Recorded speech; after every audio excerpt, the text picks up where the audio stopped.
ഹരി ഓം. ഹരി ഓം. എല്ലാവർക്കും നമസ്കാരം. നാരായണ.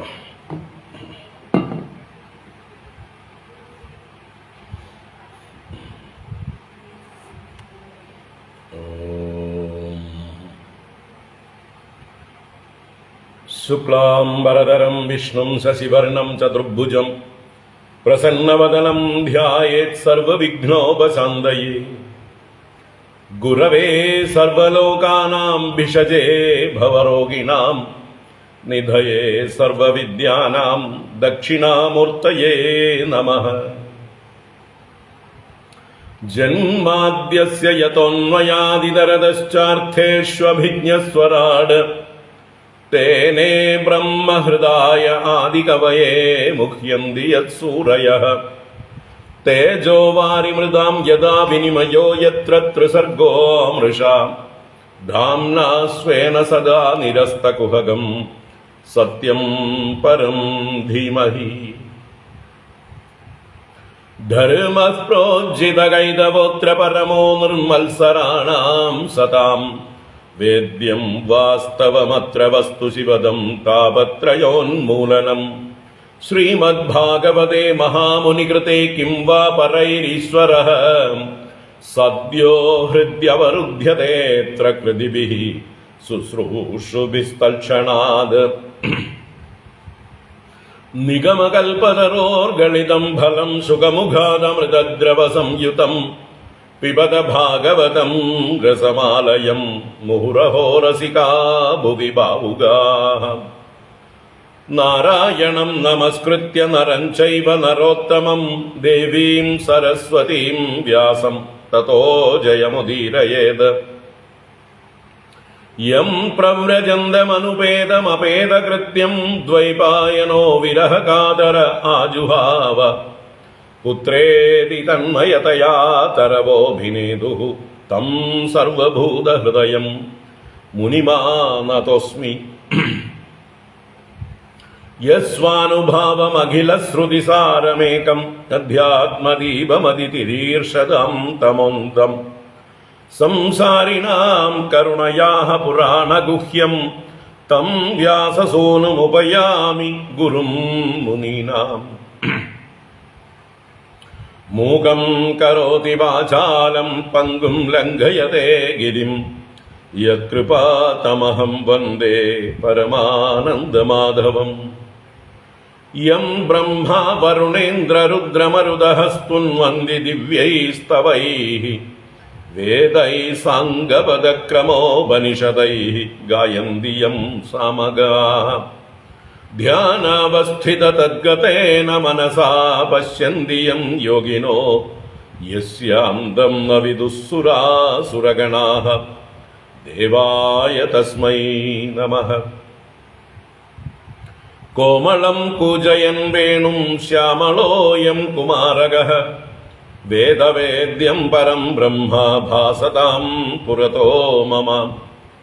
ഭൂതൈർമഹദ്ഭിർയയിമാ പുരോ വിഭുഃ നിർമായശേതേ യദമൂഷു പൂരുഷഃ. ഭുങ്ക്തേ ഗുണാൻ ഷോഡശ ഷോഡശാത്മകഃ സോലങ്കൃഷീഷ്ട ഭഗവാൻ വജാംസി മേ.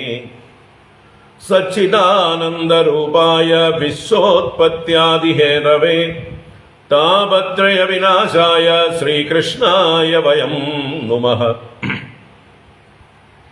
കൃഷ്ണായ വാസുദേവായ ഹരയേ പരമാത്മനി പ്രണതക്ലേശനാശായ ഗോവിന്ദായ നമോ നമഃ.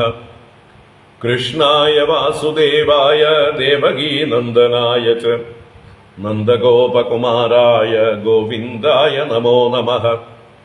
നമഃ പങ്കജനാഭായ നമഃ പങ്കജമാലിനേ നമഃ പങ്കജനേത്രായ നമസ്തേ പങ്കജാംഗ്രയേ. പീതാംബരം കരവിരാജിത ശംഖചക്ര കൗമോദഗീ സരസിജം കരുണാസമുദ്രം രാധാസഹായമതിസുന്ദരമന്ദഹാസം വാതാലയേശമനിശം ഹൃദി ഭാവയാമി. വാതാലയേശമനിശം ഹൃദി ഭാവയാമി. ഓം നമോ ഭഗവതേ വാസുദേവായ. ഓം നമോ നാരായണായ. ശ്രീ ഗുരുവായൂരപ്പ ശരണം. ഓം നമഃ പരമർഷിഭ്യോ നമഃ പരമർഷിഭ്യഃ. ശ്രീ ഗുരുഭ്യോ നമഃ. നാരായണ. ഹരി ഓം. എല്ലാവർക്കും നമസ്കാരം.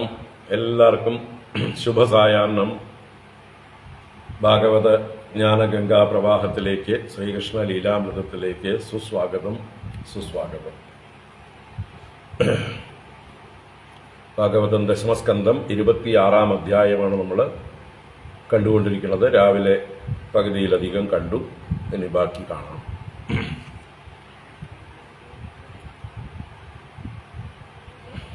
നന്ദസ്യ ഗർഗോക്തി കഥനം, അതാണ് ഈ അധ്യായത്തിന് ഒരു ടൈറ്റിൽ കൊടുക്കാവുന്നത്. നന്ദസ്യ ഗർഗോക്തി കഥനം. നന്ദൻ അഥവാ നന്ദഗോപര് ഗർഗൻ എന്ത് പറഞ്ഞുവോ അതിനെ ഗോപന്മാരോട് പറയുന്നതാണ് ഈ അധ്യായത്തിലെ വിഷയം. രാവിലെ നമ്മൾ ആദ്യത്തെ 14 ശ്ലോകങ്ങൾ കണ്ടു.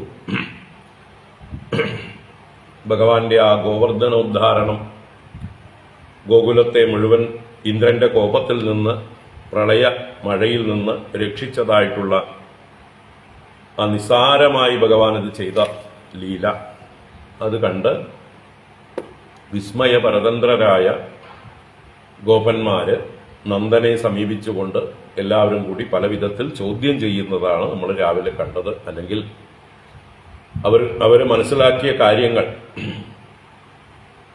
പൂതനാമോക്ഷം മുതൽക്ക് ഈ ഗോവർദ്ധനോദ്ധാരണം വരെയുള്ള ഓരോ ആശ്ചര്യകരമായ ലീലകളെയും എണ്ണി എണ്ണി പറഞ്ഞുകൊണ്ട്, ഇത് ഒരു സാധാരണ ബാലനെ കൊണ്ട് സാധിക്കുന്ന കാര്യമാണോ? അല്ല തന്നെ. അപ്പൊ അതുകൊണ്ട് ഇദ്ദേഹം ആരാണ്? എന്തിനിദ്ദേഹം ഇതുപോലൊരു പ്രാകൃതന്മാരുടെ ഇടയിൽ വന്ന്, ഗോപന്മാരുടെ ഇടയിൽ വന്ന് അവതരിച്ചു അല്ലെങ്കിൽ ജനിച്ചു? ഇതാണ് ഇവർക്ക് ശങ്ക. ആ ശങ്കയെ അവര് അവതരിപ്പിച്ചു. ഇനി അതിന് മറുപടിയാണ് നന്ദൻ കൊടുക്കേണ്ടത്. അത് നന്ദൻ കൊടുക്കുന്നത് തന്റെ വാക്കുകളായിട്ടല്ല. മുൻപ് ഭഗവാന് നാമകരണം ചെയ്യുന്ന സമയത്ത് ഗർഗൻ എന്തൊക്കെ പറഞ്ഞുവോ അത് അക്ഷരം പ്രതി, അവിടെ നമ്മൾ ഗർഗന്റെ നാമകരണ ആ അധ്യായത്തിലെ ആ ശ്ലോകങ്ങളും ഇതിലുള്ള ശ്ലോകങ്ങളും കൂടി നോക്കി വായിച്ചാൽ ഡിറ്റോ അല്ലെ, കോപ്പി ആണ്, കോപ്പി പേസ്റ്റ് അത്രേ ഉള്ളൂ. അപ്പൊ അതുകൊണ്ട് തന്നെ അവിടെ നമ്മൾ അത് പഠിച്ചതാണ്. ഇപ്പൊ ഇവിടെ വളരെ എളുപ്പമാണ് നമുക്ക് എന്ന് പറയാം. അവിടെ പഠിച്ചിട്ടുള്ളത് കൊണ്ട് അത് ഒന്നുകൂടി റിവൈസ് ചെയ്യാന്ന് മാത്രമേ വേണ്ടൂ. നമുക്ക് നോക്കാം, വായിക്കാം. ആദ്യം 26-ാം അധ്യായം മുഴുവൻ വായിക്കാം. ഓം നമോ ഭഗവതേ വാസുദേവായ. അഥ ശ്രീമദ്ഭാഗവതേ ദശമസ്കന്ധേ പൂർവാർദ്ധേ ഷഡ്വിംശതിതമോऽധ്യായഃ. ശ്രീശുക ഉവാച. ഏവം വിധാനി കർമാണി ഗോപാഃ കൃഷ്ണസ്യ വീക്ഷ്യത്തെ അദദ്വീര്യവിദഃ പ്രോജുഃ സമഭ്യേത്യ സുവിസ്മിതാഃ. ബാലകസ്യ യദേതാനി കർമാണ്യത്യത്ഭുതാനി വൈ കഥമർഹത്യസൗ ജന്മ ഗ്രാമ്യേഷു ആത്മജുഗുപ്സിതം. യസ്സപ്തഹായനോ ബാലഃ കരേണൈകേന ലീലയാ കഥം ബിഭ്രദ്ഗിരിവരം പുഷ്കരം ഗജരാടിവ. തോകേനാമീലിതാക്ഷേണ പൂതനായാ മഹൗജസഃ പീതസ്തനഃ സഹ പ്രാണൈഃ കാലേനേവ വയസ്തനോഃ. ഹിന്വതോ ദശയാനസ്യ മാസ്യസ്യ ചരണൗ ഉദക അനോപതദ്വിപര്യസ്തം രുദതഃ പ്രപദാഹതം. ഏകഃ യന ആസീനോ ഹ്രിയമാണോ വിഹായസ ദൈത്യേന യസ്തൃണാവർത്തം അഹൻ കണ്ഠഗ്രഹാതുരം. ക്വചിദ് മാത്രാ ബദ്ധൗലൂഖലേ ഗച്ഛൻ അർജുനയോർമധ്യേ ബാഹുഭ്യാം തൗ അപാതയത്. വനേ സഞ്ചാരയൻ വത്സാൻ സരാമോ ബാലകൈർവൃതഃ ഹന്തു കാമം ഭഗം ദോർഭ്യാം മുഖതോ അരിം അപാടയത് വത്സേഷു വത്സരൂപേണ പ്രവിശന്തം ജിഘാംസയ ഹത്വാ ന്യപാതയത്തേന കപിത്ഥാനി ചലീലയാ ഹത്വാ രാസഭദൈതേയം തദ്ബന്ധൂംശ്ച ബലാന്വിതഃ ചക്രേ താലവനം ക്ഷേമം പരിപക്വഫലാന്വിതം പ്രലംബം ഘാതയിത്വോഗ്രം ബലേന ബലശാലിന അമോചയദ്വ്രജപശൂൻ കോപാംശ്ചാരണ്യവന്നിതഃ ആശീവിഷതമാഹീന്ദ്രം ദമിത്വാ വിമദം ഹ്രദാത് പ്രസഹ്യോദ്വാസ്യ യമുനാം ചക്രേ സൗ നിർവിഷോദകാം ദുസ്ത്യജശ്ചാനുരാഗോസ്മിൻ സർവേഷാം നോ വ്രജൗകസാം നന്ദത്തെ തനയേ അസ്മാസു തസ്യാപി ഔത്പത്തിക കഥം ക്വ സപ്തഹായനോ ബാലഃ ക്വ മഹാദ്രിവിധാരണം തതോ നോ ജായത്തെ ശങ്കാ വ്രജനാദ തവാത്മജേ നന്ദ ഉവാച ശ്രൂയതാം മേ വചോ ഗോപാ വ്യേതു ശങ്കാ ച വോർഭഗേ ഏനം കുമാരമുദ്ദിശ്യ ഗർഗോ മേ യദുവാചഃ വർണ്ണാസ്ത്രയ കിലാസ്യാസൻ ഗൃഹ്ണതോനുയുഗം തനോഃ ശുക്ലോ രക്തസ്തഥാ പീതഃ ഇദാനീം കൃഷ്ണതാം ഗതഃ പ്രാഗയം വസുദേവസ്യ ക്വചിജ്ജാതസ്തവാത്മജഃ വാസുദേവ ഇതി ശ്രീമാൻ അഭിജ്ഞാ സംപ്രചക്ഷത്തെ ബഹൂനി സന്തി നാമാനി രൂപാണി ച സുദസ്യത്തെ ഗുണകർമാനുരൂപാണി താന്യഹം വേദനോ ജനാഃ ഏഷ ശ്രേയ ആദാസ്യത ഗോപഗോകുലനന്ദനഃ അനേന സർവദുർഗാണി യൂയമഞ്ജസ്തരിഷ്യതഃ പുരാണേന വ്രജപതേ സാധവോ ദസ്യുപീഡിതാഃ അരാജകേ രക്ഷ്യമാണാ ജിഗ്യുർദസ്യൂൻ സമേദിതാഃ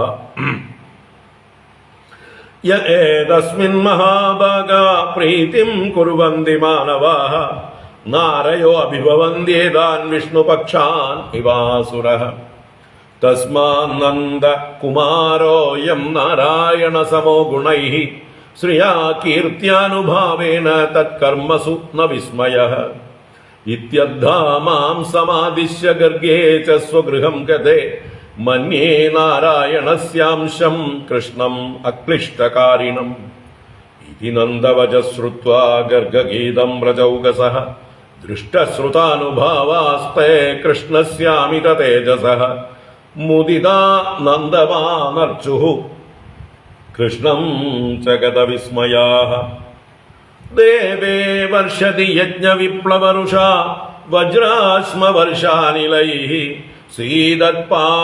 സീതത്പാല പശുസ്ത്രീ ആത്മശരണം ദൃഷ്ട്വാനുകമ്പ്യുൽസ്മയൻ ഉൽപാട്യൈകകരേണ ശൈലമബലോ ലീലോച്ഛിലീന്ദ്രം യഥാ ബിഭ്രദ്ഗോഷ്ടമപാൻ മഹേന്ദ്രമദഭിദ പ്രിയാന്ന ഇന്ദ്രോ ഗവാം. ഹരി ഓം. ഇത് ശ്രീമദ്ഭാഗവതേ മഹാപുരാണേ പാരമഹംസ്യാം സംഹിതായാം ദശമസ്കന്ധേ പൂർവാർദ്ധേ ഷഡ്വിംശതിതമോऽധ്യായഃ. സർവത്ര ഗോവിന്ദ നാമ സങ്കീർത്തനം ഗോവിന്ദ ഗോവിന്ദ. നാരായണാഖില ഗുരോ ഭഗവൻ നമസ്തേ. നാരായണാഖില ഗുരോ ഭഗവൻ നമസ്തേ. നാരായണാഖില ഗുരോ ഭഗവൻ നമസ്തേ.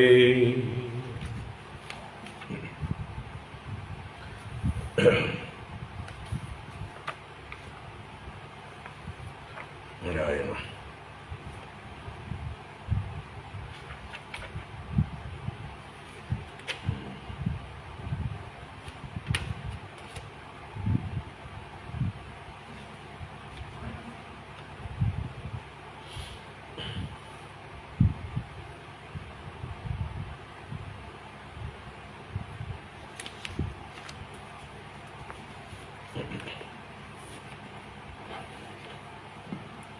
എല്ലാവർക്കും ഒരിക്കൽ കൂടെ നമസ്കാരം. എല്ലാവർക്കും ശുഭസായാഹ്നം. ഭാഗവത ജ്ഞാനഗംഗയിലേക്ക് സുസ്വാഗതം.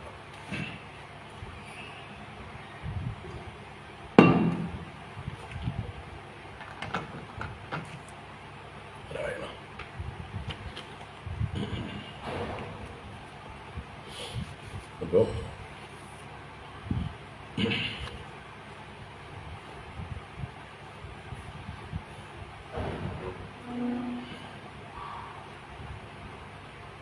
ഇരുപത്തിനാല്, 25, 26, 27 ഈ 4 അധ്യായങ്ങളും ഒരേ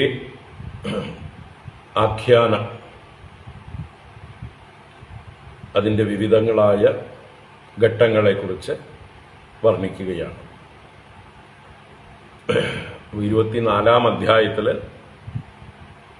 ഗോപന്മാർ ഇന്ദ്രയാഗം ആരംഭിക്കുന്ന അതിനുള്ള ഒരുക്കങ്ങൾ കൂട്ടുന്നതായിട്ടുള്ള കാര്യങ്ങൾ പറഞ്ഞുകൊണ്ടാണ് ആരംഭിച്ചത്. അതിന് ഭഗവാൻ തൻ്റേതായിട്ടുള്ള സംശയരീത്യ ചോദ്യങ്ങൾ അവതരിപ്പിച്ചതും അതിന് നന്ദനും ഗോപന്മാരും മറുപടി പറഞ്ഞതും ഭഗവാൻ അതിന് പകരമായിട്ട് ചില കാര്യങ്ങൾ നിർദ്ദേശിച്ചതും അത് ശരിയാണെന്ന് തോന്നി ഗോപന്മാര് നന്ദന്റെ നേതൃത്വത്തിൽ ആ ഇന്ദ്രന് ചെയ്യേണ്ട യാഗത്തിന് ഉപയോഗിക്കേണ്ട ദ്രവ്യങ്ങളെ കൊണ്ട് ഗോവർദ്ധന പൂജയും അതുപോലെ ബ്രാഹ്മണ പൂജയും പശുക്കളെ പൂജിക്കുകയും ചെയ്തു. അതാണ് 24-ാം അധ്യായത്തിലെ വിഷയം. അതിന്റെ തുടർച്ചയായിട്ട് 25-ാം അധ്യായത്തിൽ കോപിച്ചതായിട്ടുള്ള ഇന്ദ്രൻ പ്രളയകാല മേഘങ്ങളെ കൊണ്ട് ഗോകുലത്തെ നശിപ്പിക്കാൻ ഉദ്ദേശിച്ച് ആജ്ഞാപിക്കുന്നു. വലിയ പേമാരി പെയ്യുന്നു. ഭയചകിതരായ ഗോപന്മാരെല്ലാവരും ഭഗവാനെ ശരണം പ്രാപിക്കുന്നു. ഭഗവാൻ എല്ലാവരെയും കൂട്ടി ഗോവർദ്ധന പർവ്വതത്തിന്റെ സമീപത്ത് ചെന്ന് വളരെ ലാഘവത്തോടെ തൻ്റെ ഇടത് കൈയിലെ ചെറുവിരൽ കൊണ്ട് ആ ഗോവർദ്ധന പർവ്വതത്തെ ഉയർത്തിപ്പിടിച്ച് 7 ദിവസം കൊടയായി പിടിച്ച് അതിനകത്ത് ഗോകുലത്തെ മുഴുവൻ സുരക്ഷിതമായി ആനന്ദമായി സംരക്ഷിക്കുന്നു, യാതൊരു പ്രയാസവും കൂടാതെ.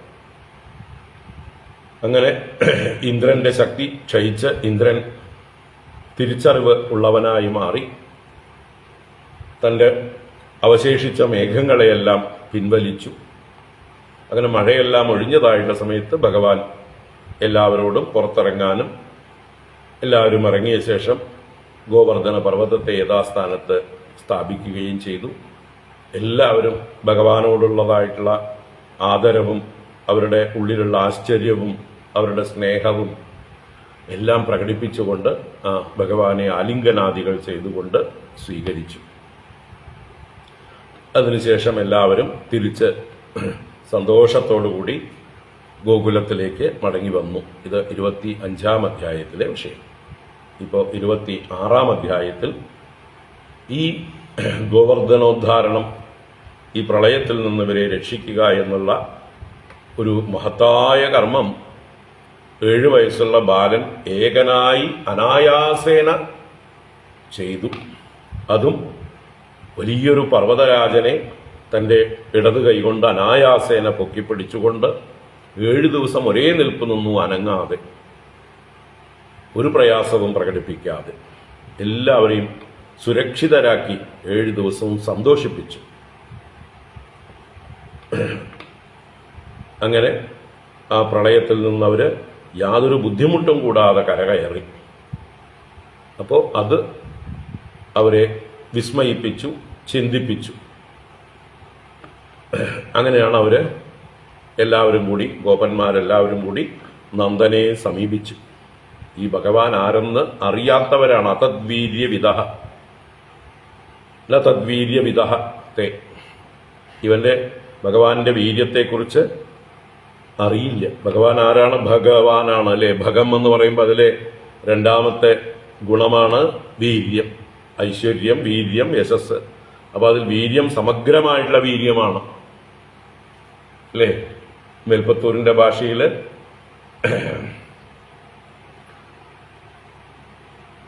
ഐശ്വര്യം ശങ്കരാദീശ്വര വിനിയമനം വിശ്വതേജോഹരാണാം തേജസ്സംഹാരി വീര്യം. വിശ്വത്തില് മറ്റുള്ളവരുടെ തേജസ്സിനെയൊക്കെ ഹരിക്കുന്ന പ്രഗത്ഭന്മാരുടെ തേജസ്സിനെ പോലും ഹരിക്കുന്ന വീര്യം. അതാണ് ഇവിടെ ഭഗവാൻ പ്രകടിപ്പിച്ചത്. ഇന്ദ്രൻ വിശ്വ തേജസ്സിനെ ഹരിക്കുന്നവനാണ്. മറ്റുള്ളവരെക്കാൾ എല്ലാവരെക്കാളും നല്ലോണം ഷൈൻ ചെയ്യുന്നവനാണ് ദേവരാജാവായിട്ടുള്ള ഇന്ദ്രൻ. പക്ഷെ ആ ഇന്ദ്രനെ എത്ര നിഷ്പ്രഭനാക്കി ഭഗവാൻ. വിശ്വതേജോഹരാണാം തേജസ് സംഹാരി വീര്യം. അപ്പൊ ഇത് കണ്ടിട്ട് ഇത് ഭഗവാനാണ് എന്നുള്ള തിരിച്ചറിവില്ലാതെ അവർക്ക്, കാരണം യാതൊരു വാലിഡേഷനും അല്ലെ അതോറിറ്റേറ്റീവ് ആയിട്ടുള്ള അറിവ് അവർക്ക് കിട്ടിയിട്ടില്ല, പ്രാമാണികമായിട്ടുള്ള അറിവ്. ഇത് കൃഷ്ണൻ സാക്ഷാൽ ഭഗവാൻ, കൃഷ്ണസ്തു ഭഗവാൻ സ്വയം എന്ന് അവരുടെ മുമ്പിൽ വന്ന് ആരും വിളിച്ചു പറഞ്ഞു കൊടുത്തില്ല. നാരദ മഹർഷിയോ വ്യാസനോ അതുപോലെയുള്ള മഹാത്മാക്കൾ ആരെങ്കിലും വന്ന് ഇവരോട് പറഞ്ഞു കൊടുക്കണമായിരുന്നു അല്ലേ? അതുണ്ടായിട്ടില്ല. അപ്പൊ അതുകൊണ്ട് തന്നെ അവരുടെ ഉള്ളില് ശങ്കയുണ്ട്, എന്നാൽ അത് കൺഫേം ചെയ്യാൻ സാധിക്കുന്നില്ല. നമ്മളും ഇങ്ങനെയൊക്കെ തന്നെയാണ് ആധ്യാത്മികമായിട്ടുള്ള മാർഗത്തിൽ ചരിക്കുന്നതായിട്ടുള്ള സമയത്ത് നമുക്ക് പല ഇൻസൈറ്റ്സും ഉണ്ടാകും അല്ലേ? ഇൻറ്റ്യൂഷൻസ് പലതും ഉണ്ടാകും. പക്ഷെ നമുക്കതിനെ ഉറപ്പിക്കാൻ പറ്റില്ല, വാലിഡേറ്റ് ചെയ്യാൻ പറ്റില്ല. അപ്പോഴാണ് നമ്മൾ സംശയ രൂപത്തിൽ ആചാര്യന്മാരോടൊക്കെ ചോദിക്കുക, ഞാൻ ഇങ്ങനെ കരുതുന്നു, അല്ലെങ്കിൽ എനിക്ക് ഇങ്ങനൊരു ദർശനമുണ്ടായി, ഇതിൻ്റെ അർത്ഥം എന്താണ് എന്നൊക്കെ അധ്യാത്മ മാർഗത്തിൽ സഞ്ചരിക്കുന്നവർക്ക് ആദ്യകാലത്ത് ഇതുപോലെയുള്ളതായിട്ടുള്ള പല വികല്പങ്ങളും സംശയങ്ങളും ഉണ്ടായിക്കൊണ്ടേയിരിക്കും. അപ്പം അതിന് ഗുരുക്കന്മാർ വന്ന് മറുപടി കൊടുക്കണം, വാലിഡേറ്റ് ചെയ്യണം. ഇവിടെ നന്ദൻ വാസ്തവത്തില് ആ ഗർഗ മഹർഷിയുടെ വാക്കുകളെ തന്നെ പറയുന്നത് കൊണ്ട് ഇവിടെ ഗർഗ മഹർഷി പറയുന്നു എന്ന് തന്നെ എടുക്കാം നമുക്ക്.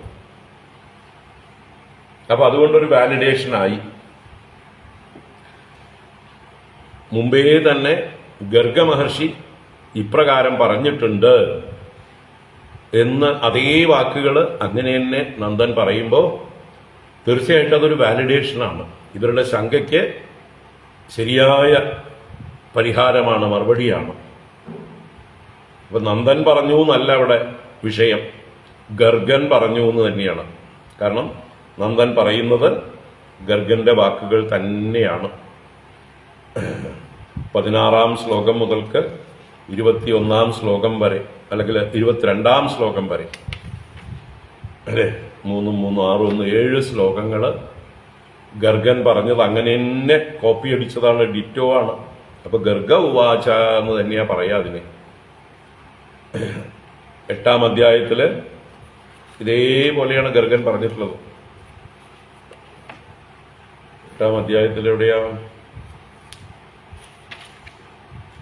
8-ാം അധ്യായത്തില് 13-ാം ശ്ലോകം മുതൽക്ക് 19-ാം ശ്ലോകം വരെ, 13, 14, 15, 16, 17, 18, 19 7 ശ്ലോകങ്ങൾ എടുത്തു നോക്കൂ. രണ്ടും തമ്മിലൊന്ന് കമ്പയർ ചെയ്ത് നോക്കൂ. അതേ വാക്കുകൾ അതേ ഓർഡറിൽ.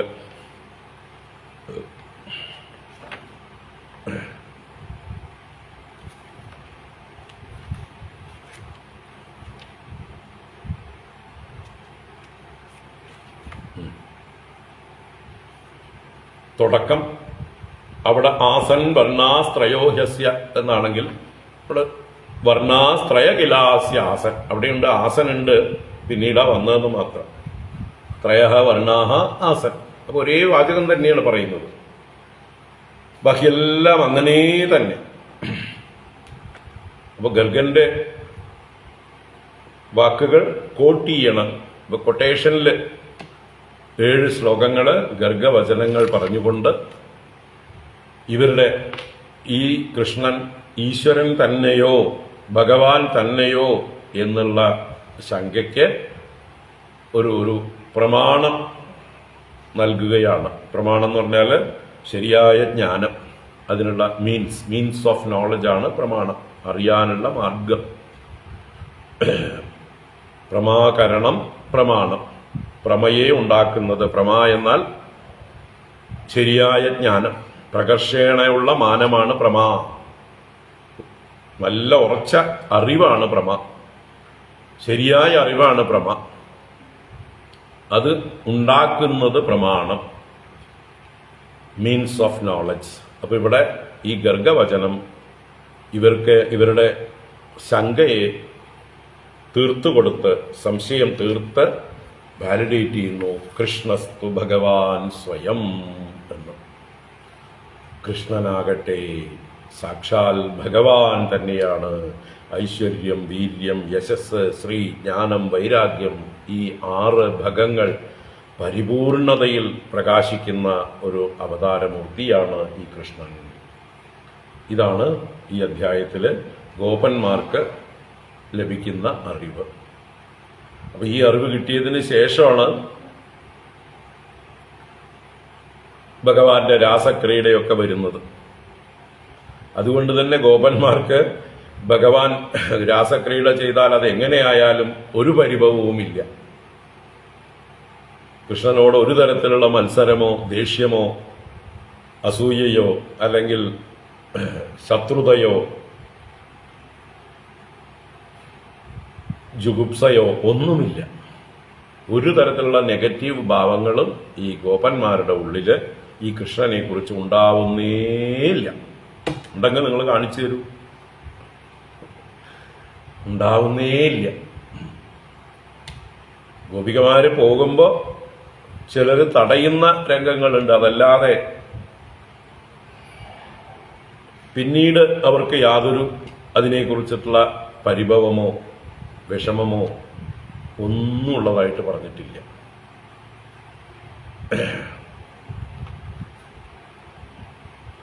അപ്പോൾ അവർക്ക് ബോധ്യമുണ്ട് കൃഷ്ണസ്തു ഭഗവാൻ സ്വയം. അതുകൊണ്ട് ആ കാര്യം അവർ തീരുമാനിച്ചോട്ടെ, ഗോപന്മാർ തീരുമാനിച്ചോട്ടെ. ഭഗവാൻ രാസക്രീഡ ചെയ്തത് അത് ധർമ്മമോ അധർമ്മമോ ന്യായമോ അന്യായമോ അതിനെക്കുറിച്ച് നമ്മളിപ്പോൾ യാതൊരു തരത്തിലും വിഷമിക്കേണ്ട കാര്യമേ ഇല്ല. അത് ഏതോ കാലത്ത് കഴിഞ്ഞുപോയി. അതിൽ ബാധിക്കപ്പെട്ടവർ ഒരു തരത്തിലും പരിഭവിച്ചിട്ടില്ല. പിന്നെ നിങ്ങൾക്കെന്ത് കാര്യം അല്ലേ?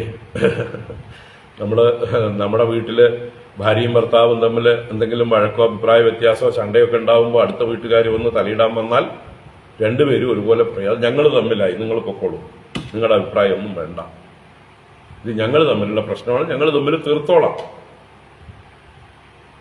ഏട്ടൻ അനിയന്മാരാണെങ്കിലും അങ്ങനെ പറയും അല്ലെ? അച്ഛനും മക്കളും ആണെങ്കിലും അങ്ങനെ പറയും. അയൽവാസികൾ വന്ന് അഭിപ്രായം ചോദിച്ചാൽ അല്ലെങ്കിൽ അഭിപ്രായം പറഞ്ഞാൽ നിങ്ങൾ പൊക്കോളൂ, നിങ്ങളുടെ ആവശ്യമില്ല, ആവശ്യമുള്ളപ്പോൾ വിളിക്കാം എന്ന് പറഞ്ഞതുപോലെ ഭഗവാനും ഗോപന്മാരും ഗോപികമാരും തമ്മിലുള്ള ഈ ഒരു അത്ഭുത ലീലയില് നിങ്ങളാരാ അഭിപ്രായം പറയാൻ? നിങ്ങളാരാ അതിനെ തെറ്റാണെന്ന് പറയാൻ?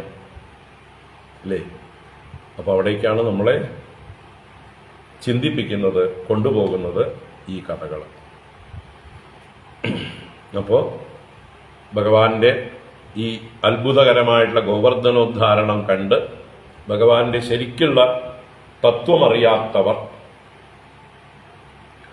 വിസ്മിതരായിക്കൊണ്ട് നന്ദനെ സമീപിച്ച് ചോദ്യം ചെയ്തു. ഈ അത്ഭുതങ്ങളായ കർമ്മങ്ങൾ ചെയ്യുന്ന ഈ ബാലൻ എങ്ങനെ നമ്മുടെ ഇടയിൽ വന്ന് ജനിച്ചു എന്നാണ് ആദ്യത്തെ അവരുടെ ചോദ്യം. അതിന് കാരണം 7 വയസ്സുള്ള ഈ ബാലൻ ഒറ്റ കൈകൊണ്ട് ഒരു ആന ഒരു താമരപ്പൂ പറിക്കുന്ന ലാഘവത്തോടെ പർവ്വതത്തെ പുഴക്കിയെടുത്ത് 7 ദിവസം ധരിച്ചു നിന്നില്ലേ?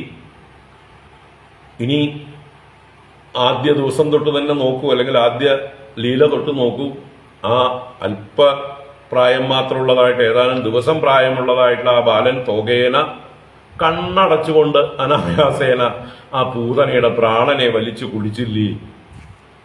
കാലം നമ്മുടെ ആയുസ്സിനെ, ദേഹത്തിന്റെ ശക്തിയെ വലിച്ചെടുക്കും പോലെ. അതുപോലെ ആ വണ്ടിയുടെ അടിയിൽ കിടന്നിട്ട് കാലുകളെ കുടഞ്ഞതായുള്ള സമയത്ത് ആ അനസ് അത് വിഘടിച്ചു പോയില്ലേ? അവന്റെ തളിര് പോലെയുള്ള പാദപ്രഹരമേറ്റ്. ഇത് ആശ്ചര്യമല്ലേ? 1 വർഷം പ്രായമുള്ളതായിട്ടുള്ള ആ കുട്ടി തൃണാവർത്തൻ എന്ന അസുരനെ കണ്ടത്തിൽ ശ്വാസം മുട്ടിച്ചുകൊണ്ട് വധിച്ചില്ലേ? ഇത് സാധാരണ എല്ലാവർക്കും സാധിക്കുന്ന കാര്യമാണോ? ഇനി അമ്മ ഉരലിൽ കെട്ടിയതായിട്ടുള്ള സമയത്ത് ആ രണ്ട് അർജുന വൃക്ഷങ്ങളുടെ ഇടയിലൂടെ ഒരലിനെയും വലിച്ചുകൊണ്ട് കൈ ഊന്നിക്കൊണ്ട് ഭൂമിയിൽ സഞ്ചരിച്ച് ആ രണ്ട് വൃക്ഷങ്ങളെയും മറിച്ചിട്ടതോ, അത് എങ്ങനെ വിശ്വസിക്കും? ഇനി രാമനോടുകൂടി ഗോപന്മാരോടുകൂടി പശുക്കുട്ടികളെ മേച്ചുകൊണ്ട് നടക്കുമ്പോൾ തന്നെ കൊല്ലാൻ വന്നതായിട്ടുള്ള ആ ബകാസുരനെ രണ്ട് കൈകളെ കൊണ്ടും അവന്റെ കൊക്കുകളെ രണ്ട് ചുണ്ടുകളെയും വലിച്ച് കീറിക്കളഞ്ഞില്ലേ അവനെ? ഇനി വത്സന്മാരുടെ ഇടയിലേക്ക് വത്സരൂപത്തിൽ പശുക്കുട്ടിയുടെ രൂപത്തിൽ കടന്നു വന്നതായിട്ടുള്ള വത്സാസുരനെ വധിച്ചില്ലേ? അതുപോലെ ആ ധേനുകാസുരനെ വധിച്ച കഥ ബലരാമനോട് കൂടിയിട്ട് ചെയ്തു. ആ താലവനത്തെ ലോകത്തിന് ഉപകാരപ്രദമാക്കി തീർത്തില്ലേ? പ്രലംബാസുരനെ ബലരാമനാൽ മല്ലയുദ്ധത്തിൽ കൊല്ലാൻ ഭഗവാൻ സഹായിച്ചില്ലേ? അതുപോലെ ഗോകുലത്തിലെ പശുക്കളെയെല്ലാം ആ കാട്ടുതീയിൽ നിന്ന് രക്ഷിച്ചില്ലേ? ഘോര വിഷമുള്ളതായിട്ടുള്ള കാളിയനെന്ന സർപ്പത്തെ ദമിച്ച് അവന്റെ അഹങ്കാരത്തെ ശമിപ്പിച്ച് ആ ഹൃദത്തിൽ നിന്ന് അവനെ അകറ്റിയില്ലേ? ഈ കാളിന്തിയെ നിർവിഷമാക്കി തീർത്തില്ലേ? ഇതൊക്കെ എളുപ്പത്തിൽ ചെയ്യാവുന്ന കാര്യങ്ങളാണോ? ആർക്കെങ്കിലും സാധിക്കുന്ന കാര്യമാണോ? മാത്രമല്ല, ഈ കൃഷ്ണന്റെ നേർക്ക് ഞങ്ങൾക്ക് എല്ലാവർക്കും ഒരേപോലെയുള്ളതായിട്ടുള്ള അനുരാഗം വർദ്ധിച്ചു വരികയാണ്.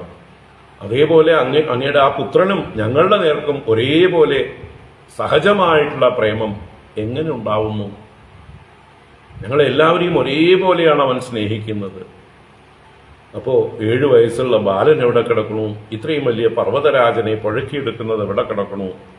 അതുകൊണ്ട് ഞങ്ങൾക്ക് ഈ വിഷയത്തിൽ ശങ്കയുണ്ട് അങ്ങയുടെ പുത്രന്റെ നേരെ. ഹേ വ്രജനാഥ, അങ്ങയ്ക്ക് ഞങ്ങളുടെ ശങ്ക തീർക്കാൻ പറ്റുമെങ്കിൽ അങ്ങ് തീർത്തു തരണം. അത് ഏത് പ്രകാരത്തിലായാലും വേണ്ടില്ല അല്ലേ? ഞങ്ങൾക്ക് ശങ്കയുണ്ട്. ആ ശങ്ക തീർക്കാൻ അങ്ങയ്ക്ക് സാധിക്കുമെങ്കിൽ ചെയ്തു തരിക. ഇതാണ് ഇവരുടെ അഭിപ്രായം. ഇത് കേട്ട് ഇതിന് നന്ദൻ മറുപടി കൊടുക്കുന്നതാണ് നമ്മൾ ഇനി കാണാൻ പോകുന്നത്. അത് നന്ദന്റെ വാക്കുകളല്ല, സാക്ഷാൽ ഋഷീശ്വരനായ ത്രികാലജ്ഞാനിയായ ആ ഗർഗ മഹർഷിയുടെ വാക്കുകളാണ്. അതുകൊണ്ട് തന്നെ ഇവർക്കത് ഏറ്റവും പ്രമാണമായിട്ടുള്ള അറിവാണ്. അതവര് പൂർണ്ണമായിട്ടും ഉൾക്കൊള്ളും, വിശ്വസിക്കും. അപ്പോ നന്ദൻ മറുപടി പറയാൻ ആരംഭിക്കുന്നു. നന്ദ ഉവാച ശ്രൂയതാം മേ വചോ ഗോപാഃ വേദുശങ്കാചവോർഭഗേ ഏനം കുമാരമുദ്ദിശ്യ ഗർഗോ മേ യദുവാചഃ. നന്ദ ഉവാച ശ്രൂയതാം മേ വചോ ഗോപാഃ വേദുശങ്കാചവോർഭഗേ ഏനം കുമാരമുദ്ദിശ്യ ഗർഗോ മേ യദുവാചഃ. അപ്പോ നന്ദന് ഇവരുടെ എല്ലാവരുടെയും സ്നേഹപൂർവമായ ഈ ഒരു സംശയ അവതരണം അതിനെ നിരാകരിക്കാൻ സാധിക്കുന്നില്ല. അവരിൽ നിന്ന് സത്യത്തെ മറച്ചു വയ്ക്കാൻ സാധിക്കുന്നില്ല. നിഷ്കളങ്കനാണ്. തൻ്റെ പ്രിയപ്പെട്ടവരാണ് ഈ ഗോപന്മാരെല്ലാം. തന്നെ രാജാവായി അംഗീകരിച്ച് തൻ്റെ ഏതാജ്ഞയും ശിരസാ വഹിക്കുന്നതായിട്ടുള്ള ആളുകളാണ്. അപ്പോൾ അവരോട് ഒരു തരത്തിലും കളവ് പറയാൻ അദ്ദേഹത്തിന് മനസ്സ് വരില്ല. അതുകൊണ്ട് അദ്ദേഹം സത്യസന്ധനായി തനിക്കറിയാവുന്ന കാര്യം, ആ ഗർഗ മഹർഷി പറഞ്ഞ കാര്യം പറയാൻ തീരുമാനിച്ചു. അപ്പോ നന്ദ ഉവാച ശ്രൂയതാം മേ വചോ ഗോപാഃ. ഹേ ഗോപാഃ മേ വചഃ ശ്രൂയതാം. അല്ലയോ ഗോപന്മാരെ, നിങ്ങൾ എൻ്റെ വാക്കിനെ ശ്രവിക്കുവിൻ. ശ്രൂയതാം, ശ്രദ്ധിച്ച് കേൾക്കുവിൻ. വേദു ശങ്കാച വോ അർഭഗേ. അർഭഗേ, ആ ബാലനിൽ, വോ ശങ്ക, വോ എന്ന് പറഞ്ഞാൽ യുഷ്മാകം, നിങ്ങളുടെ. ശങ്ക വ്യേതു, ശങ്ക പോകട്ടെ. വ്യേതു എന്ന് പറഞ്ഞാൽ വിശേഷേണ ഏതു, പോകട്ടെ എന്നാണ് അർത്ഥം. അപ്പൊ നിങ്ങളുടെ ഉള്ളിലുള്ളതായിട്ടുള്ള ശങ്ക തീർത്തും പോകട്ടെ, സംശയം തീരട്ടെ. അപ്പൊ വേദു ശങ്ക അർബകേ, വോ ശങ്ക ആരിൽ അർബകേ, അത് വേദു പോകട്ടെ. അതിന് ഞാൻ എന്ത് ചെയ്യാം? അതിന് ശങ്ക പോവാനായിക്കൊണ്ട് ഏനം കുമാരം ഉദ്ദിശ്യ ഗർഗോമേ യദുവാച. അപ്പോ ഗർഗ, ആ ഗർഗ മഹർഷി മഹാജ്ഞാനിയായ ജ്യോതിഷ ആചാര്യനായ, എത്രയോ ആളുകൾക്ക് ഉപദേഷ്ടാവായിരിക്കുന്ന, കുലഗുരുവായിരിക്കുന്ന ആ ഗർഗാചാര്യൻ ഏനം കുമാരമുദ്ദിശ്യ, ഈ കുട്ടിയെ ഉദ്ദേശിച്ച്, ഈ കുമാരനെ ഉദ്ദേശിച്ച് മേ യത് ഉവാച, എന്നോട് എന്തു പറഞ്ഞുവോ. ആശ്ചര്യം അല്ലെങ്കിൽ സ്പഷ്ടം, അത് ഞാൻ നിങ്ങളോട് പറയാം എന്നാണ് അതിന്റെ താല്പര്യം. ഇവിടെ പറയാം എന്ന് പറഞ്ഞില്ല, ശ്രൂയതാം എന്ന് പറഞ്ഞു, കേട്ടോളൂ എന്ന് പറഞ്ഞിട്ടുണ്ട്, അതിൽ അടങ്ങിയിട്ടുണ്ട്. ആ ഗർഗ മഹർഷി ഈ കുട്ടിയെക്കുറിച്ച് എന്ത് പറഞ്ഞിട്ടുണ്ടോ അത് ഞാൻ പറയാം, നിങ്ങൾ കേട്ടുകൊള്ളുക എന്ന്.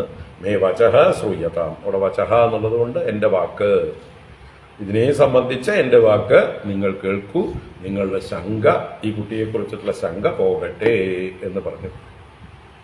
അപ്പോ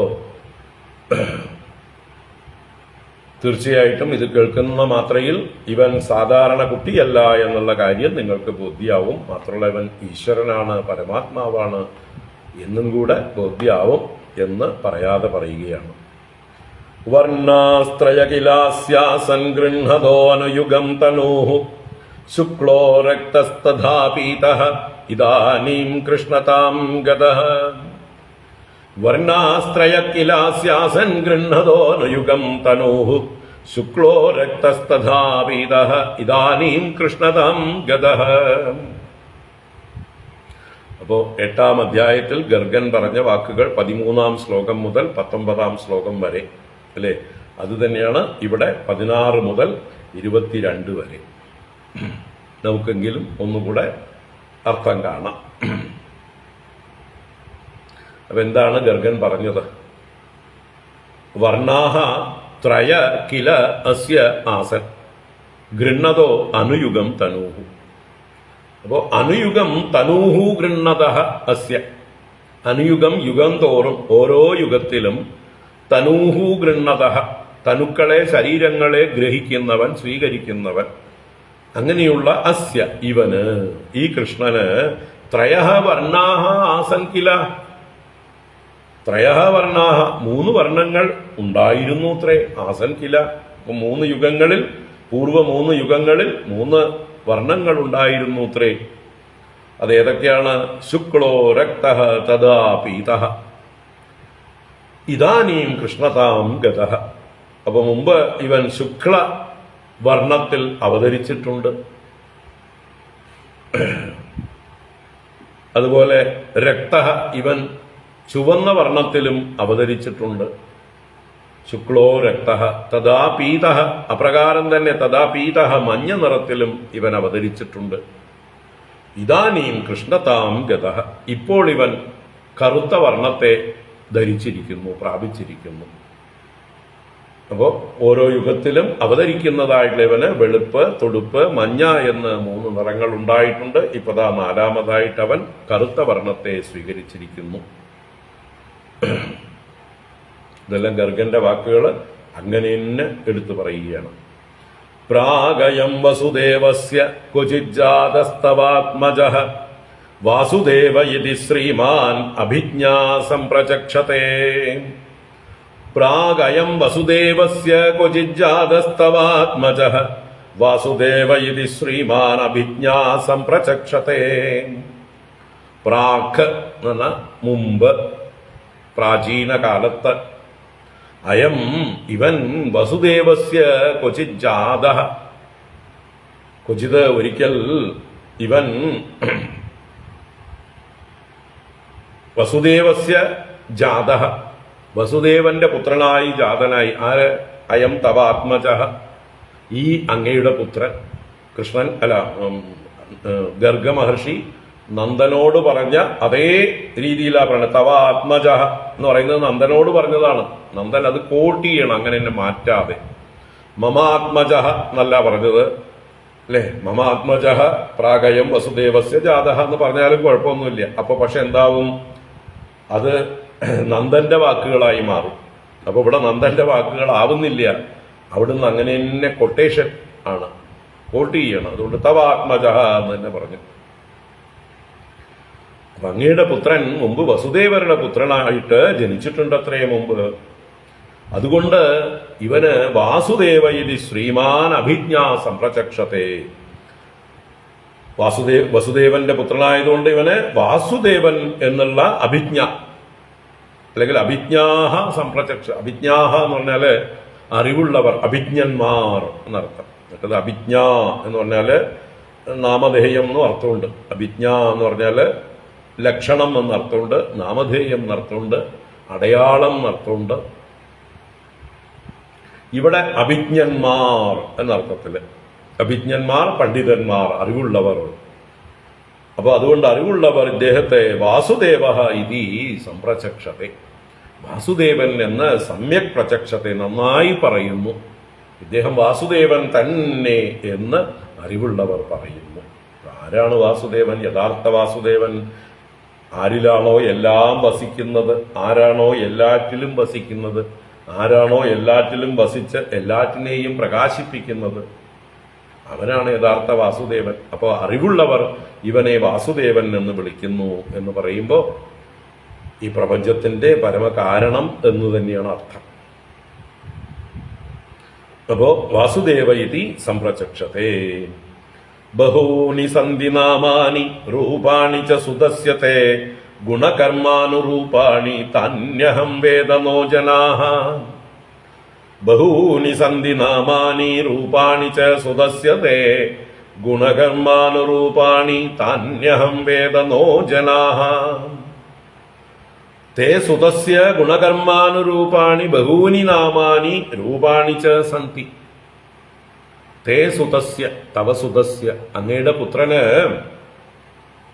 ഗുണകർമ്മ അനുരൂപാണി, ഗുണത്തിനും കർമ്മത്തിനും അനുരൂപങ്ങളായിട്ട് ബഹൂനി നാമാനി രൂപാണി ച സന്തി. ബഹൂനി അനേകം നാമങ്ങളും രൂപങ്ങളും ഉണ്ട്. അപ്പൊ എത്രയോ നാമങ്ങളും രൂപങ്ങളും ഉള്ളവനാണ് ഇവൻ, അല്ലേ? ഇവൻ തന്നെയാണ് ഈ വിശ്വം മുഴുവൻ നിറഞ്ഞു നിൽക്കുന്നവൻ, വിശ്വരൂപൻ. സഹസ്രശീർഷ പുരുഷ സഹസ്രാക്ഷ സഹസ്രപാദ് സ ഭൂമിം വിശ്വതോ വൃത്വാ അത്യതിഷ്ഠദശാങ്കുലം. ഈ വിശ്വത്തിൽ കാണുന്ന സകല രൂപങ്ങളും ഇവന്റെ രൂപമാണ്, സകല നാമങ്ങളും ഇവന്റെ നാമമാണ്. യാതൊന്നു കാൺമതതു, അല്ലേ? ഇത് അവന്റേതാണെല്ലാം. ഈശാവാസ്യം ഇതം സർവം പുരുഷ ഏവേദകം സർവം. ഇതൊക്കെ തന്നെയാണ് ഇതിന്റെ സാരം. അപ്പൊ ഇവന്, അങ്ങയുടെ പുത്രന്, അനേക രൂപങ്ങളും അതിനനുസരിച്ച് നാമങ്ങളും ഉണ്ടായിട്ടുണ്ട്, ഗുണകർമ്മങ്ങൾക്കനുസരിച്ച്. താനി അഹം വേദ, അവയൊക്കെ എനിക്കറിയാം. നോ ജനാഹ, സാധാരണ ജനങ്ങൾക്ക്, അല്ലെ, ജന്തുക്കളെ പോലെ ജനിച്ചിട്ടുള്ള ആളുകൾക്കൊന്നും അറിയില്ല. വിചാരം ചെയ്യാത്ത ആളുകൾക്ക് അറിയാൻ വഴിയില്ല. അപ്പൊ അറിവുള്ളവർക്ക് അറിയാം. അതാണ് താന്യഹം വേദ, എന്നെ പോലെയുള്ള ആളുകൾക്കൊക്കെ അറിയാം. ഞാൻ മാത്രം അറിയല്ല, എന്നെ പോലെയുള്ള ആളുകൾക്കൊക്കെ ഈ രഹസ്യം അറിയാം. ഇവൻ തന്നെയാണ് സർവാത്മാവായിരിക്കുന്നത്, എല്ലാ ശരീരങ്ങളിലും ഇരിക്കുന്നത്. മറ്റു ജനങ്ങൾക്ക്, മൂഢജനങ്ങൾക്കത് അറിയുകയില്ല. ബഹൂനി സന്ധി നാമാനി രൂപാണി ച സുദസ്യത്തെ ഗുണകർമാനുരൂപാണി താന്യഹം വേദനോ ജനാഃ. യേശവ ശ്രേയ ആധാസ്യത് ഗോപഗോകുലനന്ദനഃ അനേന സർവദുർഗാണി യൂയം അഞ്ജസ്തരിഷ്യത. ഏഷഃ വഹ ശ്രേയ ആദാസ്യത് ഗോപഗോകുലനന്ദനഃ അനേന സർവദുർഗാണി യൂയം അഞ്ജസ്തരിഷ്യത. ഏഷഃ, ഇവൻ, ഈ കൃഷ്ണൻ, വഹ ശ്രേയ ആദാസ്യത്, നിങ്ങൾക്ക് ശ്രേയസ്സിനെ ഉണ്ടാക്കി തീർക്കും, നിങ്ങൾക്ക് ശ്രേയസ്സിനെ കൊണ്ടുതരും, നിങ്ങൾക്ക് എല്ലാ നന്മകളും നൽകുന്നവനാണിവൻ. ഗോകുല നന്ദനഃ, ഗോപന്മാരെയും ഗോകുലത്തെയും ആനന്ദിപ്പിക്കുന്നവനായിരിക്കും ഇവൻ. ഈ വംശത്തിന്, ഈ വർഗത്തിന്, ഈ സമൂഹത്തിന് മൊത്തം ആനന്ദം കൊടുക്കുന്നവനായിരിക്കും ഗോകുല നന്ദനഃ. യൂയം അനേന സർവദുർഗാണി അഞ്ചഃ തരിഷ്യഥ. യൂയം നിങ്ങള് ഗോപന്മാര് അനേന ഇവനെ കൊണ്ട്, ഇവൻ ഹേതുവായിട്ട് സർവദുർഗാണി ഏത് കഷ്ടങ്ങളെയും ഏത് ദുഃഖാവസ്ഥകളെയും അഞ്ചഃ തരിഷ്യത അനായാസേന, അഞ്ചഃ പെട്ടെന്ന് സുഖമായിട്ട് എന്നൊക്കർത്ഥം, പെട്ടെന്ന് നിങ്ങൾക്ക് തരണം ചെയ്യാൻ സാധിക്കും ഇവന്റെ സഹായം കൊണ്ട്. അപ്പൊ ഇവൻ നിങ്ങളെ കൂടെ നിന്നുകൊണ്ട് നിങ്ങളുടെ ഏത് ദുഃഖത്തിലും ഏത് വിഷമത്തിലും നിങ്ങളെ കൈപിടിച്ച് ആ വിഷമത്തെ തരണം ചെയ്യിക്കും. ഇവൻ നിങ്ങൾക്ക് പരമശ്രേയസിനെയും കൊണ്ടുവന്ന് തരും. ഏഷവശ്രേയ ആദാസ്യത് ഗോകുല നന്ദനഃ അനേന സർവദുർഗാണി യൂയം അഞ്ചസ്തരിഷ്യത. പുരാണേന വ്രജപതേ സാധവോ ദസ്യു പീഡിതാഃ അരാജകേ രക്ഷ്യമാണാ ജിഗ്യുർദസ്യൂൻ സമേധിതാഃ. പുരാണേന വ്രജപതേ സാധവോ ദസ്യു പീഡിതാഃ അരാജകേ രക്ഷ്യമാണാ ജിഗ്യുർദസ്യൂൻ സമേധിതാഃ. പ്രജപതേ, അല്ലയോ ഗോപന്മാരുടെ ഗോകുലത്തിന്റെയൊക്കെ നാഥനായിരിക്കുന്ന ഹേ നന്ദ, പുരാ പണ്ട് അരാജകെ രാജാവില്ലാത്തതായിട്ടുള്ള കാലത്ത് ദസ്യുപീഡിതാഹ സാധവഃ അനേന രക്ഷ്യമാണാഹ. ദസ്യുക്കൾ ശത്രുക്കൾ, ദുഷ്ടന്മാർ. അപ്പൊ ശത്രുക്കളാൽ പീഡിതരായി ഉപദ്രവിക്കപ്പെട്ടവരായ സാധവഃ സാധുജനങ്ങൾ അനേന രക്ഷ്യമാണാഹ ഇവനാൽ രക്ഷിക്കപ്പെട്ടവരായിട്ട് സമേദിതാഹ സമ്യക് ഏദിതാഹ വർദ്ധിതാഹ നന്നായി വളർന്ന് പോഷിപ്പിക്കപ്പെട്ടവരായി മാറി. ദസ്യൂൻ ജിഗ്യുഹു, ഇവൻ ദസ്യുക്കളെ ദുഷ്ടന്മാരെ ജിഗ്യുഹു ജയിച്ചിട്ടും ഉണ്ട്. എത്രയോ ദുഷ്ടന്മാരെ ഇവൻ നിഗ്രഹിച്ചിട്ടുണ്ട്. അപ്പൊ ഇതിലൂടെ യഥാ യഥാ ഹി ധർമ്മസ്യ ഗ്ലാനിർഭവതി ഭാരത അഭ്യുത്ഥാനം അധർമ്മസ്യ തദാത്മാനം സൃജാമ്യഹം പരിത്രാണായ സാധൂനാം വിനാശായ ച ദുഷ്കൃതാം ധർമ്മ സംസ്ഥാപനാർത്ഥായ സംഭവാമി യുഗേ യുഗേ എന്ന ഭഗവാന്റെ തന്റെ അവതാര തത്വത്തെക്കുറിച്ച് പറഞ്ഞ കാര്യങ്ങൾ ഇവിടെ ഗർഗൻ പറഞ്ഞത് നന്ദൻ അതുപോലെ പറയുകയാണ്. അല്ലേ? പൃഥുചക്രവർത്തിയായും ശ്രീരാമനായും പരശുരാമനായും എല്ലാം ഭഗവാൻ ദുഷ്ടന്മാരെ നിഗ്രഹിച്ച് സജ്ജനങ്ങളെ രക്ഷിച്ച് അവരെ പോഷിപ്പിച്ചിട്ടുണ്ട്. ഇതാണ് പുരാണേന വ്രജപതേ സാധവോ ദസ്യു പീഡിതാഃ അരാജകേ രക്ഷ്യമാണാ ജിഗ്യുർദസ്യൂൻ സമേദിതാഃ യ ഏതസ്മിൻ മഹാഭാഗാഃ പ്രീതിം കുർവന്തി മാനവാഃ നാരയോ അഭിഭവന്ത്യേതാൻ വിഷ്ണുപക്ഷാൻ ഇവാസുരാഃ. യ ഏതസ്മിൻ മഹാഭാഗാഃ പ്രീതിം കുർവന്തി മാനവാഃ നാരയോ അഭിഭവന്ത്യേതാൻ വിഷ്ണുപക്ഷാൻ ഇവാസുരാഃ.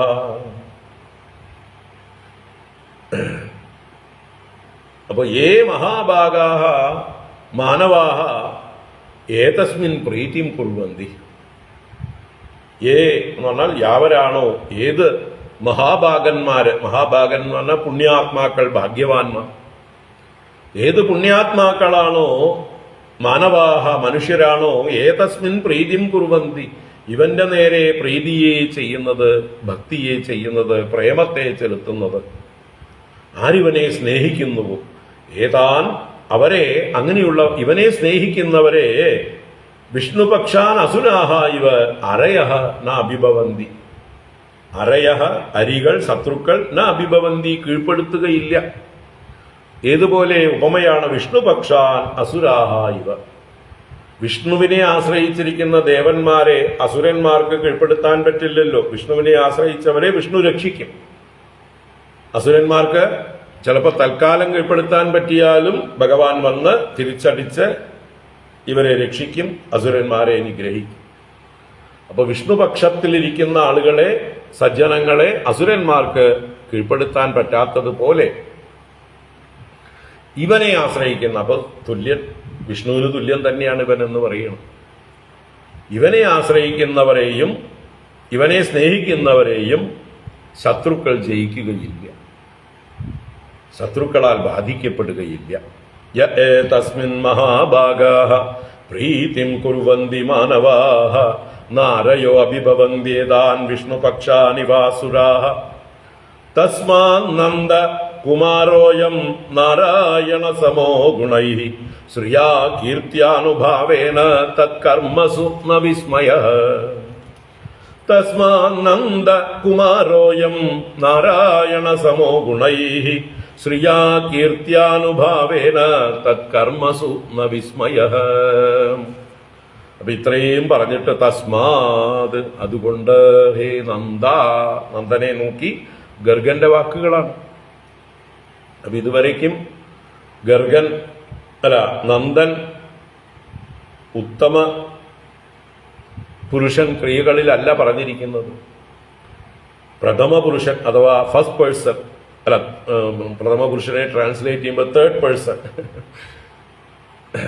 ഗർഗൻ പറഞ്ഞു എന്നുള്ള രീതിയിൽ ഗർഗന്റെ വാക്കുകളാണ് അവതരിപ്പിക്കുന്നത്.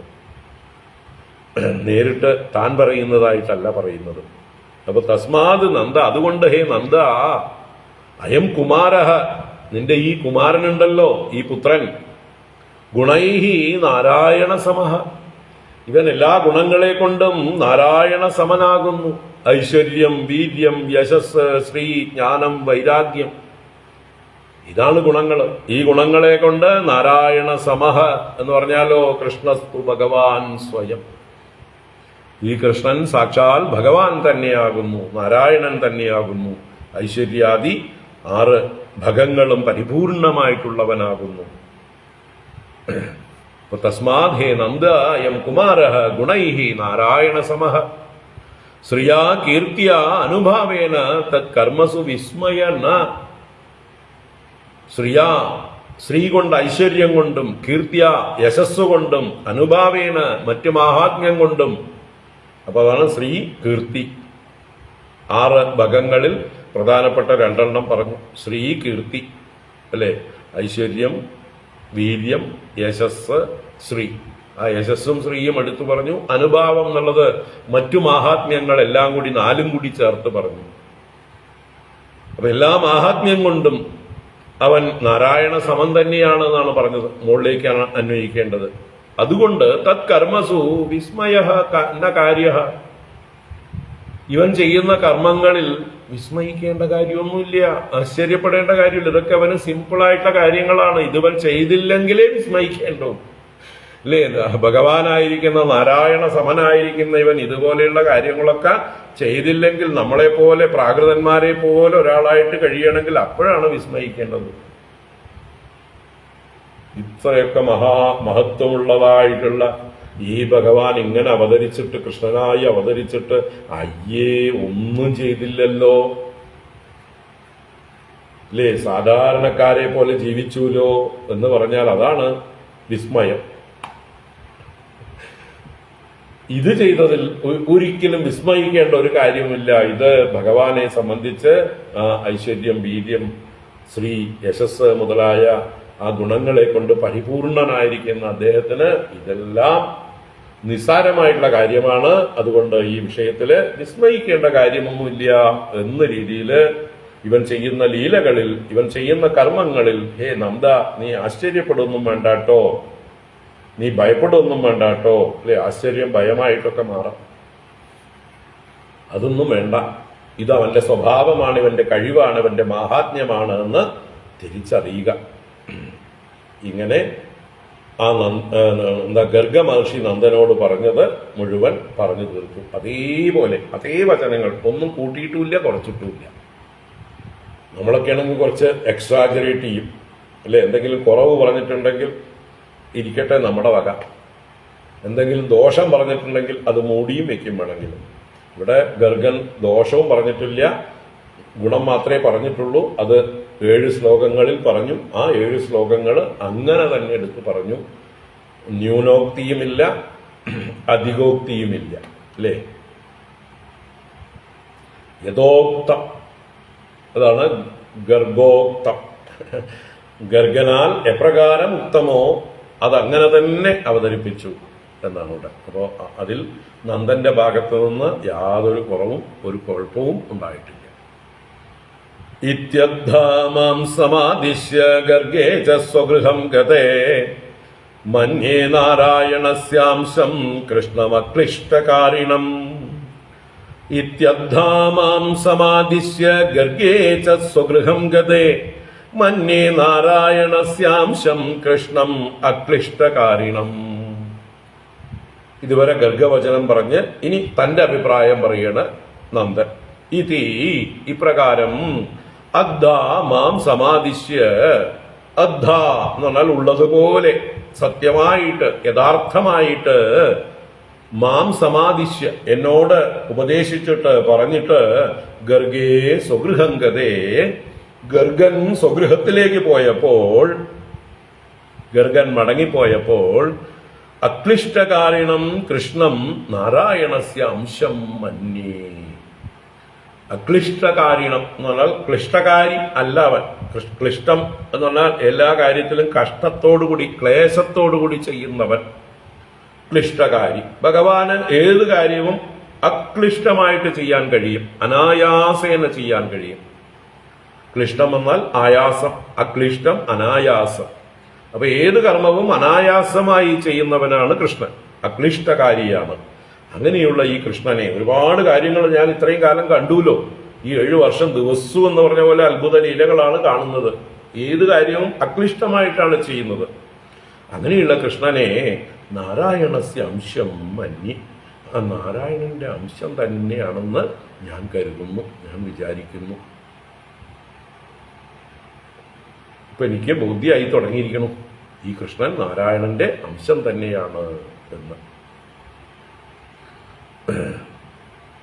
അപ്പോ ഇവിടെ അംശം എന്നുള്ള രീതിയിലാണ് പറഞ്ഞിരിക്കുന്നത്. കൃഷ്ണസ്തു ഭഗവാൻ സ്വയം എന്ന് തന്നെയാണ് അതിന്റെ അർത്ഥം, എല്ലാ അംശങ്ങളോടും കൂടി. ഇത്യദ്ധാമാം സമാദിശ്യ ഗർഗേ ച സ്വഗൃഹം ഗതേ മന്യേ നാരായണസ്യാംശം കൃഷ്ണം അക്ലിഷ്ടകാരിണം. ഇതി നന്ദവച ശ്രുത്വാ ഗർഗഗീതം പ്രചൗഗസഃ ദൃഷ്ടശ്രുതാനുഭാവാസ്തേ കൃഷ്ണസ്യാമിത തേജസഃ മുദിതാ നന്ദമാനർച്ചുഃ കൃഷ്ണം ജഗദവിസ്മയാഃ. ഇതി നന്ദവച ശ്രുത്വാ ഗർഗഗീതം പ്രചൗഗസഃ ദൃഷ്ടശ്രുതാനുഭാവാസ്തേ കൃഷ്ണസ്യാമിത തേജസഃ മുദിതാ നന്ദമാനർച്ചുഃ കൃഷ്ണം ജഗദവിസ്മയാഃ.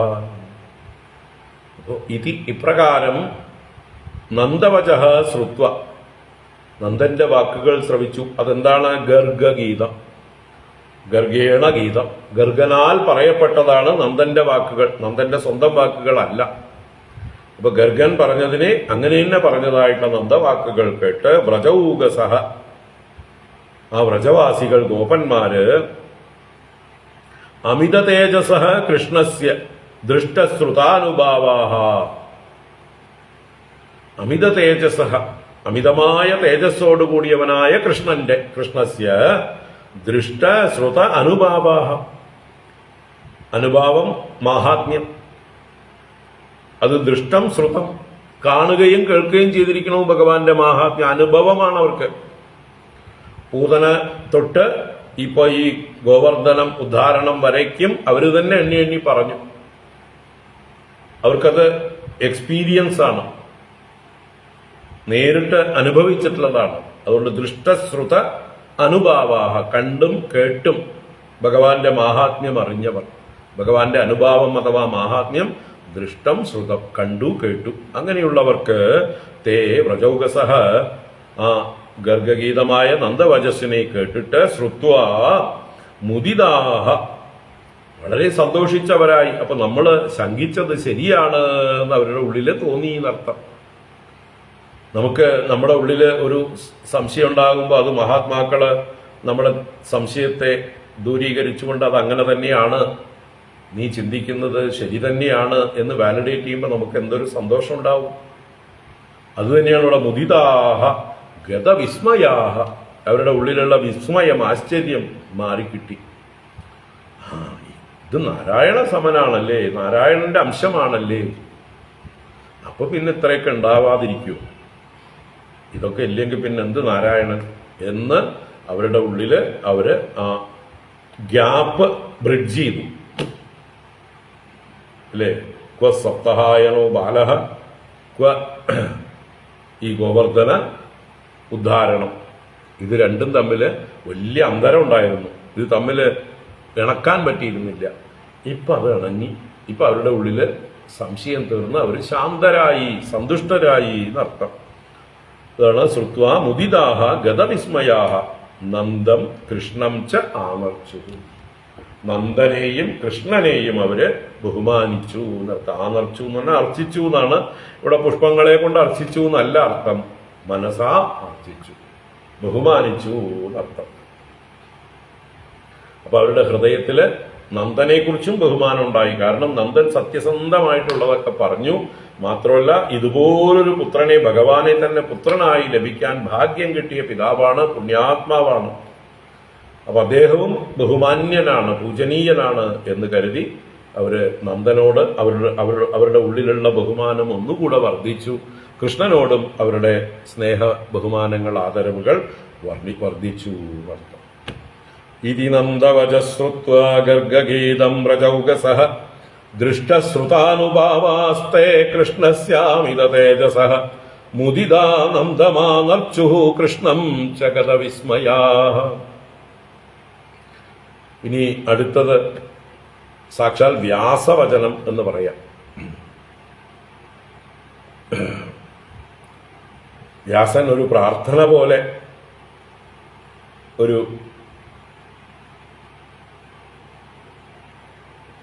ഒരു ശ്ലോകം ഗംഭീരമായിട്ട് അവതരിപ്പിച്ചിരിക്കുകയാണ്. ഇനിയിപ്പോൾ അത് ശ്രീശുക ബ്രഹ്മർഷിയുടെ വാക്കായിട്ടും നമുക്ക് എടുക്കാം, കുഴപ്പമില്ല.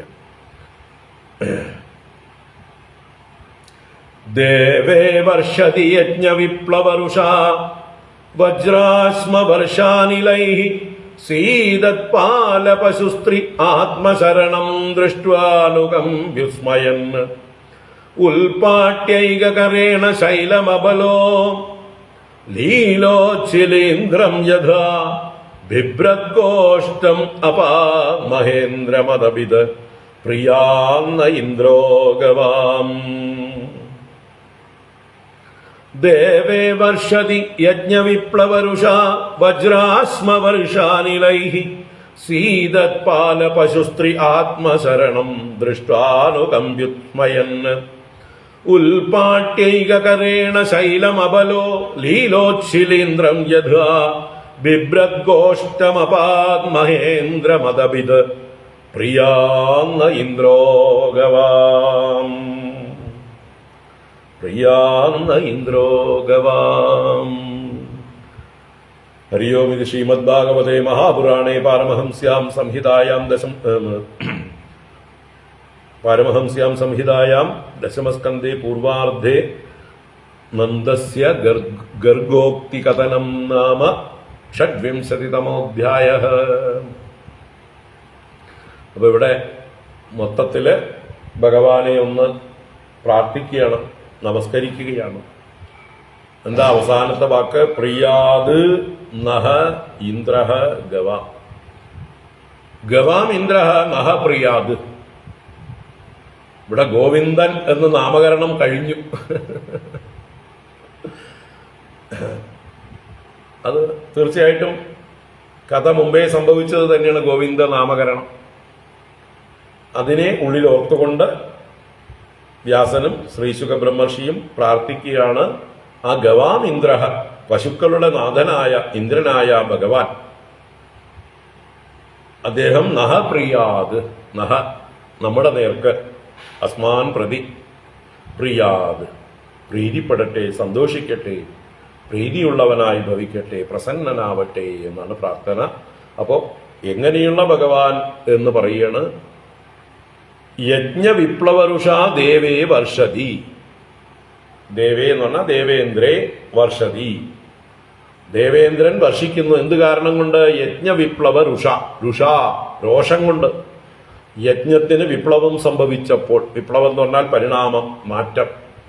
തനിക്ക് ചെയ്യേണ്ട യജ്ഞം ആള് മാറി ചെയ്തു, അല്ലെ? ഗോവർദ്ധന പർവ്വതത്തിനാക്കി. അതൊരു പരിണാമമാണ്, ഒരു നവോത്ഥാനമാണ്, ഒരു വിപ്ലവമാണ്. അപ്പൊ യജ്ഞവിപ്ലവ രുഷ, യജ്ഞത്തിന് യാഗത്തിന് ഭംഗമുണ്ടായി, പരിണാമമുണ്ടായി. അതിന്റെ രോഷം കൊണ്ട് ദേവേന്ദ്രൻ വർഷിക്കുമ്പോൾ, ദേവേ വർഷതി സതി വജ്രാശ്മ വർഷാനിലൈഹി സീതത്പാല പശുസ്ത്രീ ആത്മശരണം ദൃഷ്ട്വാ.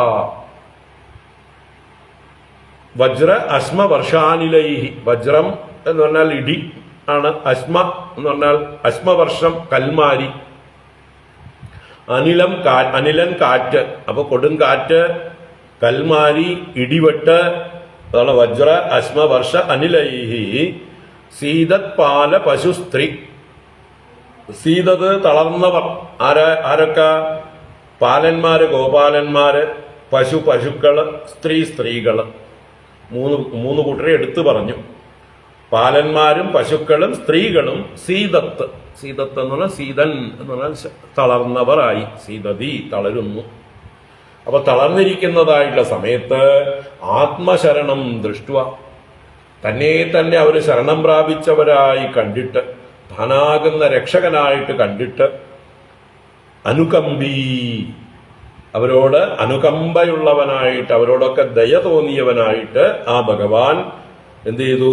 ആ ഭഗവാനെ കുറിച്ച് പറയണ ആബല, വെറും ബലമില്ലാത്ത കുട്ടി, കൊച്ചുകുട്ടി, 7 വയസ്സ് പ്രായമുള്ള അബലനാണ് വാസ്തവത്തിൽ കാണുമ്പോൾ.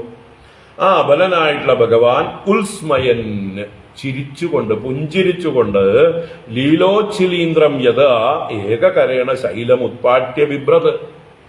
ലീലോച്ചിലീന്ദ്രം, ഉച്ചിലീന്ദ്രം എന്ന് പറഞ്ഞാൽ കൂണ്. ലീലോച്ചിലീന്ദ്രം കളിക്കാനുള്ളതായിട്ടുള്ള കൂണ് എന്ന പോലെ, കുട്ടികൾ കളിക്കുന്ന കൂണ് എന്ന പോലെ, ഏകകരേണ ഒറ്റ കൈകൊണ്ട് ശൈലം ഉത്പാട്യ, ആ പർവ്വതത്തെ പുഴക്കിയെടുത്തിട്ട്, ഇളക്കിയെടുത്തിട്ട്, ബിഭ്രത് വഹിക്കുന്നവനായി. അതിനെ 7 ദിവസം വഹിച്ചുകൊണ്ട് നിന്നു. എന്നിട്ടോ മഹേന്ദ്ര മതഭിത്ത്, ആ മഹേന്ദ്രന്റെ മതത്തെ, ഐശ്വര്യ മതത്തെ, അഹങ്കാരത്തെ ഭേദിച്ചു കളഞ്ഞു. മഹേന്ദ്രൻ അടുത്ത കാലത്തൊന്നും ഇതുപോലെയുള്ള കുരുത്തക്കേട് തോന്നില്ല. അങ്ങനെ അദ്ദേഹത്തിന്റെ മതത്തെ മുഴുവൻ ഭേദിച്ചു, നശിപ്പിച്ചു കളഞ്ഞു.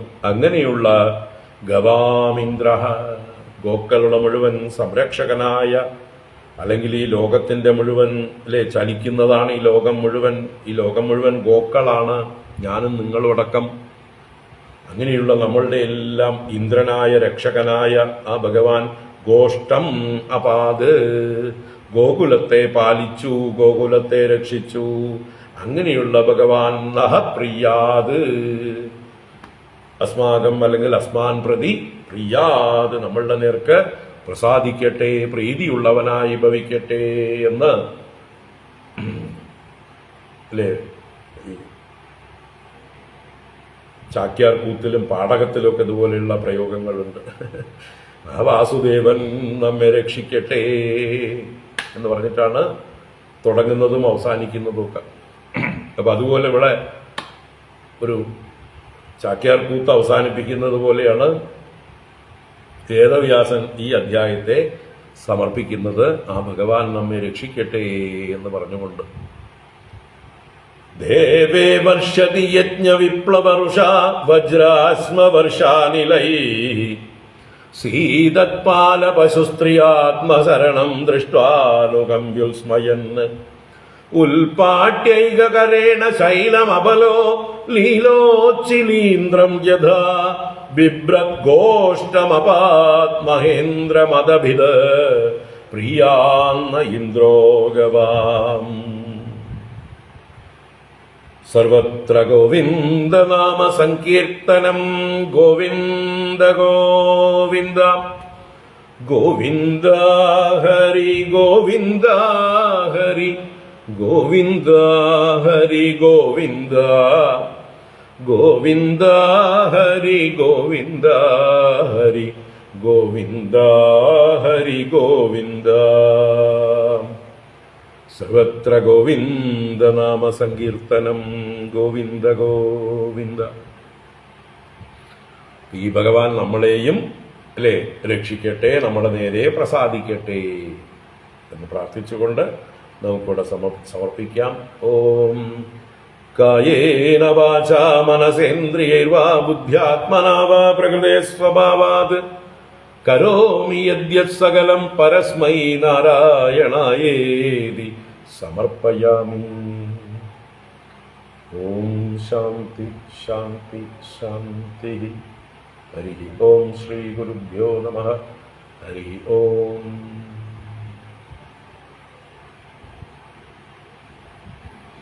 ഹരി ഓം. നാളെ രാവിലെ കാണാം.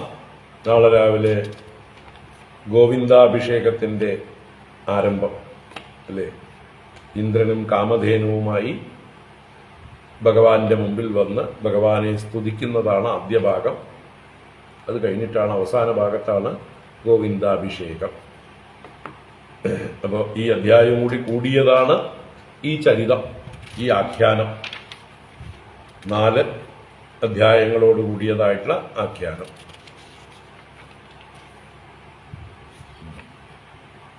29 ശ്ലോകങ്ങളാണ് നാളെ രാവിലെയും വൈകുന്നേരവുമായിട്ട് നമുക്ക് തീർക്കാൻ പറ്റും.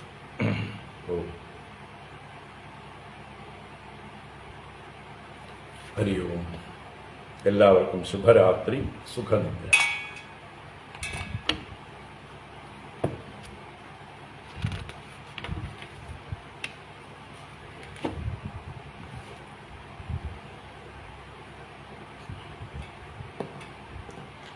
ഹരി ഓം. ഹരി ഓം.